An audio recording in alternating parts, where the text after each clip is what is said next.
दोस्तों तुम्हें पता ही होगा कि अगर कोई अच्छी चीज है तो उसका एक बुरा पहलू भी है। जिसकी अगर अच्छाई है और बुराई भी है, ठीक है, हेवन है तो हेल भी है। वैसे ही जब भगवान है तो शैतान भी होते हैं। मगर मैं यहाँ पे कोई भी स्पीच देने नहीं आया हूँ। आज मैं आपको उस डेमन के बारे में बताऊंगा जिसकी पावर जान के तुम लोग सब शॉक हो जाओगे। वो इतना ज्यादा पावरफुल है कि वो लूसीफर को भी हरा सकता है। एंड हाँ, मेरा नाम है एरन और मैं ऐसी मिस्टीरियस चीजें सबको बताता रहता हूँ। तो गाइस, ऑलमोस्ट लोगों ने हेरिडेटरी मूवी देखी होगी, मगर मैं यहाँ पे कोई भी किसी मूवी का प्रमोशन नहीं कर रहा हूँ। मैं यहाँ पे कुछ आपको हेरिडेटरी मूवी की डिटेल्स बताऊंगा, जो कि वो डिटेल्स दावा करती हैं कि पेमोन एक्चुअल में है। एंड मैं आप सबको बताऊंगा भी डिटेल्स बाई डिटेल कि एक्चुअल में पेमोन है कौन और इसका लूसीफर से क्या रिलेशन है। तो गाइस, हम सबसे पहले लूसीफर और पेमोन का रिलेशन जान लेते हैं कि एक्चुअल में पेमोन लूसीफर का है कौन। ओवरऑल अगर हम सिंपल भाषा में समझें तो पेमोन एक स्टूडेंट है लूसीफर का, और अगर मैं आपको वॉर के अकॉर्डिंग बताऊं तो वो पेमोन लूसीफर का सेनापति भी रह चुका है। मगर मैं यहाँ पे आपको कोई भी हिस्ट्री से रिलेटेड कोई बात नहीं बताने वाला हूँ। मैं बताने वाला हूँ कि एक्चुअल में पेमोन है कौन और उसकी पावर्स क्या है। तो सबसे पहले हम लोग ये जान लेते हैं कि पेमोन दिखता कैसा है। तो मेरी और मेरी टीम के अकॉर्डिंग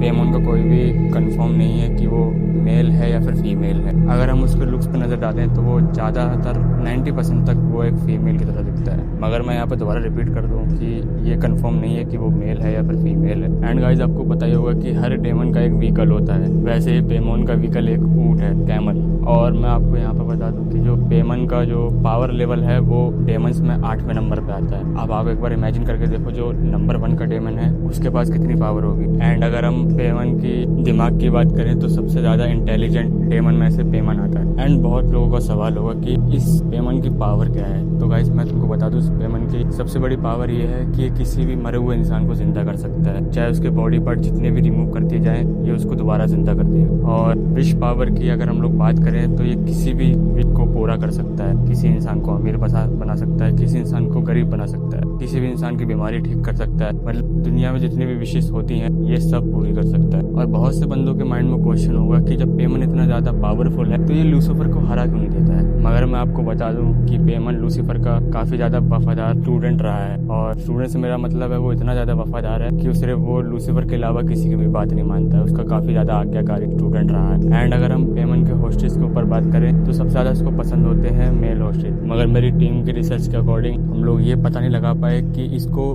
मेल ही होस्टेस क्यों चाहिए। मगर हम लोग हमारी थ्योरी के हिसाब से बताएं तो ये एक टाइम पे पेमन फीमेल हो सकती है, बिकॉज इसको हमेशा मेल ही होस्टेस चाहिए होती है। अब मैं यहाँ पे बात करने वाला हूँ मुद्दे की, जिसकी लोग काफी देर से वेट कर रहे थे कि पेमन को बुलाया कैसे जाए, उसको खुश कैसे किया जाए। एंड हर रिचुअल को बताने से पहले मैं आप सब लोगों को बताना चाहूंगा कि कभी भी इसको अपने घर में ट्राई ना करें, क्योंकि साइंटिफिकली ये प्रूफ नहीं है कि एक्चुअल में इससे पेमन आएगा या फिर नहीं आएगा। तो यहाँ पे 4 स्टेप होने वाले हैं रिचुअल के। स्टेप नंबर 1, जिस इंसान को पेमन को बुलाना है उसको सबसे पहले अपना ब्लड निकाल के अपने ब्लड से एक सिंबल बनाना है। मगर सिंबल बनाने से पहले उसको एक चीज हमेशा याद रखनी है कि कमरे में अंधेरा हो। अगर थोड़ी सी भी रोशनी है तो वो सिर्फ कैंडल की रोशनी होनी चाहिए। एंड स्टेप नंबर 2, आपको डे बाई डे 3 सेक्रीफाइसेस देने होंगे। सेक्रीफाइसेस से मेरा मतलब है किसी इंसान की मुंडी को उड़ा दे। मगर यहाँ पे जरूरी नहीं है कि वो मुंडी किसी इंसान की हो, किसी जानवर की भी हो सकती है। बस यहाँ पे ये बताया गया है कि 3 प्राणियों का सेक्रीफाइसेस चाहिए होता है। एंड स्टेप नंबर 3, आपको पेमोन के आगे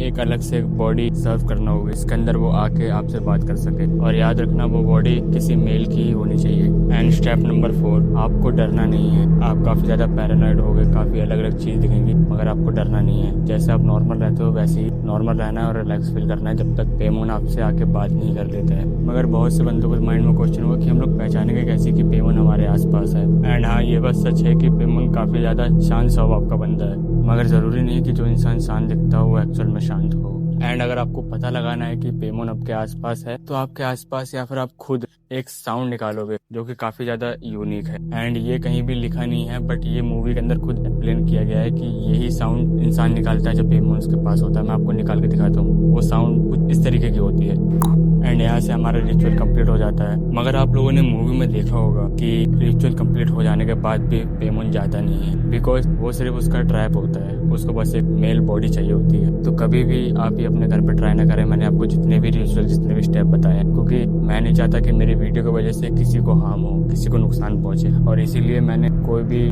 मंत्र या फिर कोई भी रिचुअल बोलने के लिए बताया नहीं है, क्योंकि मैं नहीं चाहता कि मेरे किसी सब्सक्राइबर को कोई भी प्रॉब्लम हो। एंड आज के लिए इतना ही। वीडियो पसंद आई तो वीडियो को लाइक कर लेना और चैनल को सब्सक्राइब कर लेना, क्योंकि मैं आपको यहाँ पे वो चीज़ें बताने वाला हूँ जो कोई भी आपको नहीं बताएगा। एंड हाँ, कमेंट में ज़रूर बताना कि मैं नेक्स्ट वीडियो कौन से टॉपिक को लेके आऊँ, और कमेंट के अंदर मैं अपने इंस्टाग्राम और अपनी टीम का इंस्टाग्राम लिंक सेंड कर दूंगा, बिकॉज बहुत से बंदों को डिटेल से डॉक्यूमेंट्स पढ़ने का शौक है। तो मैं यहाँ पे जितनी भी वीडियो बनाने वाला हूँ तो उसके हर किसी के रिलेटेड डॉक्यूमेंट मैं इंस्टाग्राम पे पोस्ट करूंगा, तो वहाँ पे जाके आप लोग आराम से पढ़ सकते हो। मिलते हैं नेक्स्ट वीडियो में, तब तक के लिए बाय बाय।